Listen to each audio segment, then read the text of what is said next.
Hello. Wishing you all the very best. Plural 21, existing 30 years. That is a milestone. That is fantastic. Think about all the information on such a broad variety of subjects that you've been spreading around, that you've been helping people to think for themselves. It's fantastic. A well-deserved anniversary. So, we're living in a crazy world. The world today actually shows its craziness. It's not due to diseases. On that front, nothing abnormal is happening at all. No, it's due to the politics. Where have we ever known governments that are no longer operating in a democratic way? Representatives of the people are no longer representing those people. Parliament has got no power. It's the medical authorities who are hijacking all the governments and telling them what to do. They decide the politics. They decide the laws. That is what is so crazy. Now, what about these control measures that we're all suffering under? Well, it's based on assumptions. Based on the assumption that a virus somewhere flies around and attaches to any kind of surface. It manages to stay alive. It manages to stay active. Governments are justifying these kind of measures by testing for the presence of the virus. That is what they're telling us.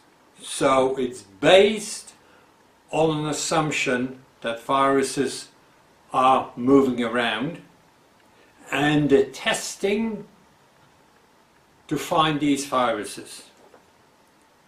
Now, the truth is, they're not testing for a virus at all.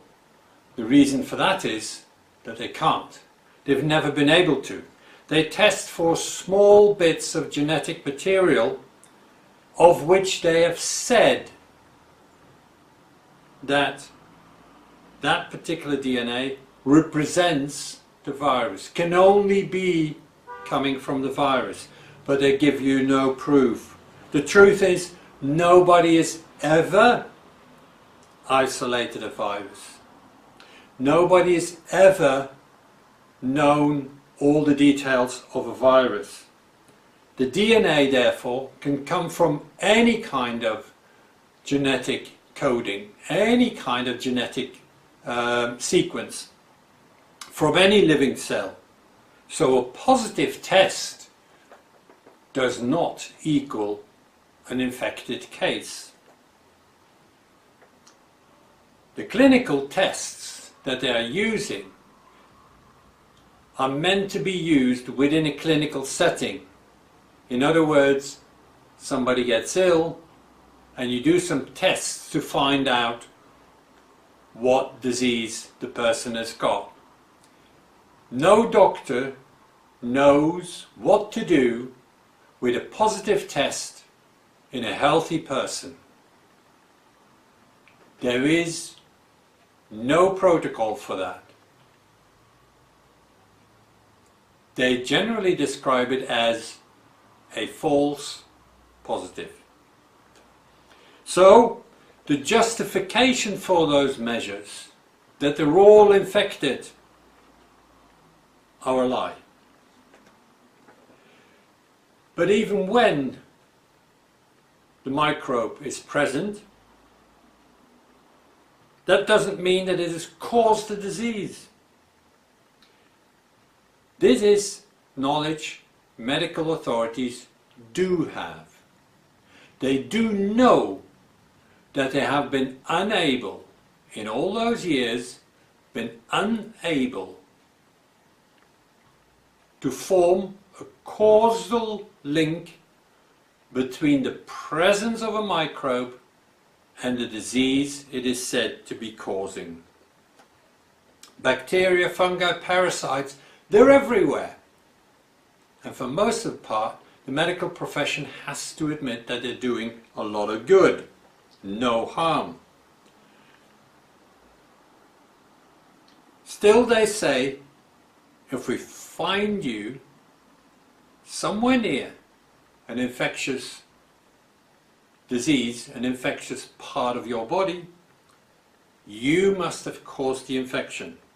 The truth is, nobody has ever proven that for none of the known infectious diseases. In other words, they don't know that a bacteria, a fungus, a parasite, whatever, is causing that disease. It may be present, but it's not causing it. The clinical setting plus a positive test can make you believe that that particular microbe has caused the disease. But lots of clinical settings, in other words, clinically it is the disease, gives a negative test, meaning that there is no microbe present. Therefore, what has caused the disease? The conclusion is that microbes never cause diseases. If it aren't bacteria, fungi, parasites that are causing those diseases, what then about viruses, where we don't even know what they are? They haven't been identified, and the sequence, the coding that they're looking for, is not been proven to come just and only from a virus. So this to me is the shortcut. Whatever the stories, whatever you may be wondering about, whatever you don't know the answer to, just stick to those two simple truths. One,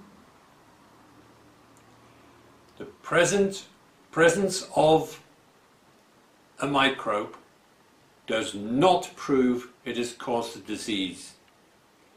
Second, we don't know anything about the construction of a virus, and whatever bits they've come up with and say they've identified, they've said that it was coming from a virus. Just as they said, if the bacteria is present when I'm having this particular disease, then the bacteria must have caused it. So they say now, if this particular DNA sequence is present, it must come from the virus. Both are lies. Simply bear that in mind. It helps you to relieve the stress of this crazy time we're living in. There is very little truth in what they tell us. There's very little truth in what they show us. Don't be afraid. Microbes are your friend. Viruses don't cause you any harm. Stay well. For the next 30 years, Plural 21, I wish you, all that sail with you, the absolute very best. Hope to see you soon. Bye-bye.